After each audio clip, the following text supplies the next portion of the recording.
Movie के start होते ही हम एक लड़की जुनवू को देखते हैं जो एक फ्लैट में अपने पेरेंट्स और एक सिस्टर के साथ रहता था। वो अपना पूरा दिन अपने फ्रेंड्स के साथ लाइव वीडियो गेमिंग में स्पेंड करता था। उसे पबजी गेम का बहुत क्रेज था और उस दिन भी वो उसी में बिजी होता है, लेकिन उसकी फैमिली घर पर नहीं होती। तभी गेम खेलने के दौरान न्यूज पर एक रिपोर्ट आती है कि सियोल सिटी में एक वायरस फैल गया है और उससे इन्फेक्टेड होकर लोग एक दूसरे को ही काट रहे हैं। ये वायरस इस हद तक फैल चुका है कि गवर्नमेंट के कंट्रोल से भी बाहर हो गया है और जो लोग सरवाइव कर गए हैं उन्हें बचने के लिए कोई रास्ता नजर नहीं आ रहा। ये न्यूज सुनकर वो अपने अपार्टमेंट की बालकनी से बाहर देखता है कि वहाँ पर इन्फेक्टेड लोग बुरी तरह एक दूसरे को काट रहे हैं और वो सारी सिचुएशन देखकर वो काफी घबरा जाता है। असल में वो वायरस ज़ॉम्बी वायरस था और उसकी वजह से इन्फेक्टेड होकर लोग ज़ॉम्बीज बन रहे थे। अब जैसे ही वो अपने फ्लैट में आता है, उसका एक नेबर जबरदस्ती उसके फ्लैट में घुस जाता है जो जुनवू को उसका वॉशरूम इस्तेमाल करने के लिए बोलता है। और तब जुनवू न्यूज देखता है कि लोग इन्फेक्टेड होकर कैनिबलिस्टिक नेचर शो करवाते हैं। उनकी स्किन बिल्कुल व्हाइट हो जाती है और आईज रेड,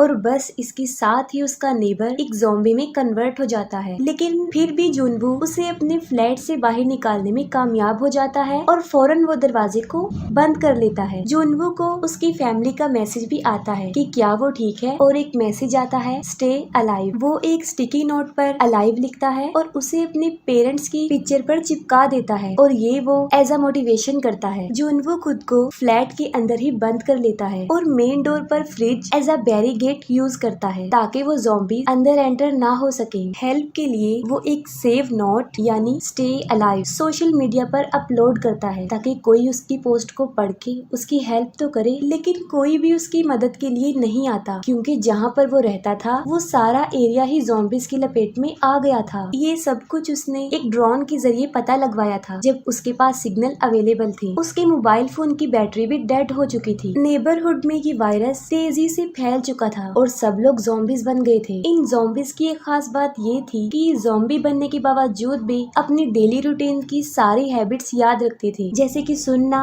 देखना, मूवमेंट और डेली रूटीन। जैसे अगर वो सुबह ऑफिस जाते थे तो वो ज़ॉम्बीज बनकर भी ऑफिस जा रहे थे। और सुनने में ये ज़ॉम्बीज में एक नया कॉन्सेप्ट लग रहा था। जुनवू को याद आता है कि वो रेडियो के थ्रू हेल्प के लिए किसी को मैसेज भेज सकता है, लेकिन उसके घर में इस किस्म की कोई भी डिवाइस अवेलेबल नहीं थी। वक्त गुजरता जा रहा था और हर रोज जुनवू मदद लाने के लिए वीडियो बनाया करता था और जाहिर है इतने दिन घर में एक कैद की तरह रहने से उसकी सारी फूड सप्लाई के साथ साथ इंटरनेट और नेटवर्क भी नहीं रहता। रात को वो एक पुलिस ऑफिसर को देखता है जो अपनी जान बचाने के लिए उन ज़ॉम्बीज से लड़ रही थी, लेकिन वो ज़ॉम्बीज उसे भी मार डालते हैं। वो सब कुछ जुनवू की आंखों के सामने हो रहा था। वो उन ज़ॉम्बीज का ध्यान अपनी तरफ लगाने के लिए उसे बचाने की कोशिश करता है, लेकिन इसका कोई भी फायदा नहीं होता। इसी दौरान एक ज़ॉम्बी मेन डोर को ओपन करके उसकी तरफ आने की कोशिश करता है और तब वो उस ज़ॉम्बी को लटक कर इस तरह दिखाता है कि जैसे वो नीचे गिर गया हो और उसके साथ ही वो ज़ॉम्बीज नीचे गिरकर मारे जाते हैं, लेकिन जुनवू समझदारी का मुजाहिरा करते हुए बच जाता है। अब इन ज़ॉम्बी से तो वो जान बचा लेता है, लेकिन फिर वो देखता है कि घर में खाने की सब चीजें खत्म हो गई हैं और तब वो ड्रिंक करके अपना गुजारा चलाता है। स्टार्टिंग में उसे अच्छा फील होता है, फिर उसे हेल्यूसिनेशंस होते हैं कि उसकी फैमिली घर आ गई है, सब कुछ नॉर्मल हो गया है, लेकिन असल में ऐसा कुछ भी नहीं हुआ था। सडन उसकी मोबाइल फोन का नेटवर्क रिस्टोर होता है और उसकी फैमिली की तरफ से एक वॉइस मैसेज आया होता है। वो वॉइस मैसेज एक नॉर्मल इंसान में लास्ट था क्योंकि अब वो भी ज़ॉम्बीज बन चुके थे। वो काफी गुस्से में आ जाता है और घर को तोड़ने लगता है। गुस्से में आकर वो घर का सारा सामान तोड़कर फ्लैट से बाहर आ जाता है, लेकिन इन खतरनाक ज़ॉम्बी से लड़कर उनका भयानक रूप देखकर वो वापस अपने फ्लैट में आ जाता है और बस उसके जहन में एक ही बात घूम रही थी और वो थी स्टे अलाइव। इन ज़ॉम्बीज को देखकर वो ये डिसाइड कर लेता है कि वो ज़ॉम्बी तो बिल्कुल नहीं बनेगा।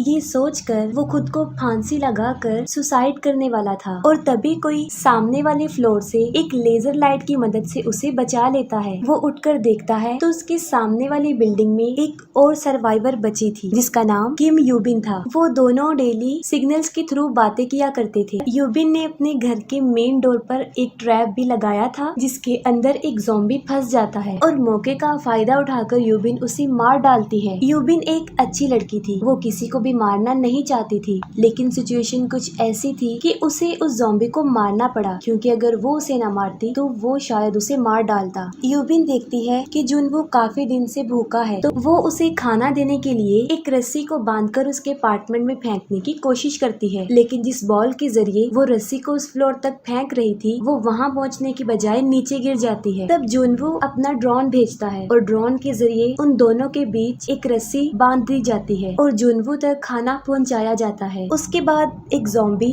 उस बॉल को देख लेता है, जो अपनी रियल लाइफ में एक फायर फाइटर था और उसे रस्सी पकड़कर आसानी से ऊपर चढ़ना भी आता था, क्योंकि ये ज़ॉम्बीज की नेचर में शामिल था कि वो अपनी किसी भी हैबिट को नहीं भूलते। वो उस बॉल को पकड़कर खींचता है जो रस्सी के सहारे यूबिन के रूम के एक टेबल से बांधी गई थी। वो टेबल अपनी जगह से मूव करता है और जोर से आकर यूबिन को लग जाता है, जिसकी वजह से वो बेहोश हो जाती है और वो ज़ॉम्बीज रस्सी को पकड़कर ऊपर चढ़ने लगते हैं। जुनवो अपना ड्रोन उस ज़ॉम्बी की तरफ भेजकर उसकी अटेंशन को डाइवर्ट करता है और उसके फेस पर एक कट भी लगा देता है, लेकिन अब जुनवो के मेन डोर पर भी ज़ॉम्बीज दरवाजा तोड़ने की कोशिश कर रहे होते हैं, जिससे उसका ध्यान ड्रोन के कंट्रोल से हट जाता है और वो ज़ॉम्बी उस ड्रोन को पकड़ लेता है। लेकिन इसी दौरान यूबिन होश में आ जाती है। वो उस ज़ॉम्बी का हाथ काट देती है और वो सीधा जाकर नीचे गिरकर मर जाता है। जुनवो डिसाइड करता है कि वो आसपास के फ्लैट में जाकर वहाँ पर खाना ढूंढेगा। वो एक ज़ॉम्बी के पास से चाबी लेता है और फ्लैट के अंदर चला जाता है और जिस ज़ॉम्बी से उसने की ली थी, जुनवो को लगता है कि शायद वो ही फ्लैट का ऑनर है। उसको वहाँ पर खाने पीने के साथ साथ वॉकी टॉकी, एयरफोन्स और इसके साथ साथ माउंटेन हैकिंग का सामान भी उसे मिल जाता है, जिससे वो सोचता है कि यहाँ पर रहने वाला आदमी काफी एडवेंचर था। फिर वो बेडरूम में जाता है और वहाँ पर एक लेडी को देखता है जो कि मर चुकी होती है, लेकिन उस फ्लैट का मालिक ज़ॉम्बी आकर जुनवो पर अटैक कर देता है, लेकिन वो किसी तरह अपनी जान बचाकर वहाँ से निकल जाता है। वो एयरफोन्स की मदद से रेडियो के थ्रू मैसेज भेजना चाहता था, लेकिन अनफॉर्चुनेटली रेडियो भी डाउन था। अब जुनवो एक वॉकी टॉकी यूबिन को भेज देता है। वो दोनों वॉकी टॉकी के जरिए काफी दिन तक एक दूसरे से बातें करते रहते हैं। यूबिन जुनवो को बताती है कि उसे हाइट से बहुत डर लगता है। यहाँ पर हमें ये रियलाइज होता है कि खाने पीने के अलावा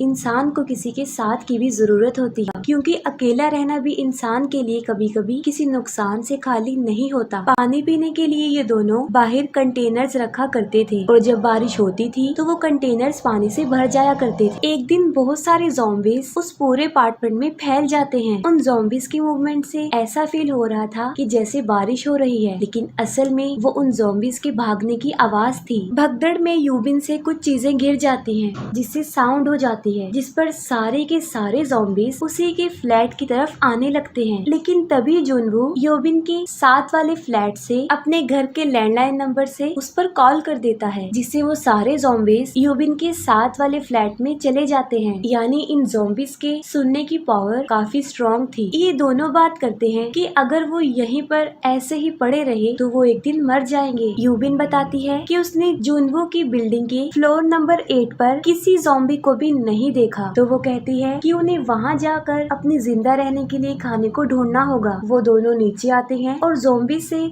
उनकी एक बड़े खतरनाक किस्म की लड़ाई छिड़ जाती है। वो किसी तरह बड़ी मुश्किल से अपनी जान बचाकर लिफ्ट में आते हैं और 8 फ्लोर पर जाते हैं, लेकिन ज़ॉम्बीज जो कि उनका पीछा नहीं छोड़ते वो भी वहाँ पर आ जाते हैं और तब एक अननोन पर्सन वहाँ पर आता है जो उन्हें उन ज़ॉम्बीज से बचा लेता है। वो आदमी उन दोनों को खाना और पानी ऑफर करता है। यूबिन स्टार्ट से ही उस आदमी पर डाउटफुल थी और इसीलिए वो खाना नहीं खाती, लेकिन बाद में उसे मजबूरन खाना खाना पड़ता है। वो आदमी वाकई ही एक ठीक इंसान नहीं होता, वो उन्हें धोखा दे रहा था। उसने उन दोनों के खाने में बेहोशी की मेडिसिन मिलाई हुई थी। उन लोगों के बेहोश होने के बाद वो उन्हें बांध देता है। असल में ये आदमी अपनी ज़ॉम्बी बीवी के लिए यूबिन को एज अ फूड लेकर जा रहा था। वो यूबिन को अपनी ज़ॉम्बी वाइफ के रूम में फेंक देता है, लेकिन तभी जुनवो को होश आता है और वो उस आदमी को गन पॉइंट कर देता है, लेकिन वो फिर भी उसकी नहीं सुनता। यहाँ पर यूबिन समझदारी का मुजाहिरा करती है। वो एक कपड़े के उस आदमी की वॉइस का फेस कवर करके उसी आदमी के ऊपर छोड़ देती है और वो औरत अपने हस्बैंड को ही काट लेती है। अब यूबिन ना चाहते हुए भी उन्हें मार देती है और गोलियों की आवाज सुनकर सारे ज़ॉम्बीज उस फ्लैट की तरफ बढ़ते हैं और तभी यूबिन जुनवो को कहती है कि वो उसे शूट कर दे और तभी उन्हें हेलीकॉप्टर की आवाज आती है। वो दोनों दोनों ज़ॉम्बिस का काफी मुकाबला करते हुए बिल्डिंग की छत पर आ जाते हैं, लेकिन अफसोस